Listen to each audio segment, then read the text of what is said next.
ಮೊದಲಿಂದ ಹೇಳ್ತಾ ಬಂದಿದ್ದೀವಿ. ಚುನಾವಣೆ ನಂತರ ಪೆಟ್ರೋಲ್ ಡೀಸೆಲ್ ದರ ಏರಿಸ್ತಾರೆ. ಈಗ ನಾವು ಏರಿಸಿದಾಗ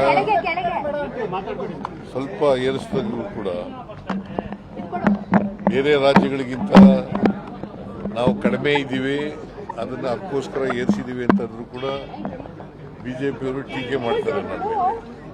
ನರೇಂದ್ರ ಮೋದಿಯವರು ಅಧಿಕಾರಕ್ಕೆ ಬಂತವಿಂದ ಇಲ್ಲಿವರೆಗೆ ಅನೇಕ ಸಾರಿ ಏರಿಸಿದ್ದಾರೆ.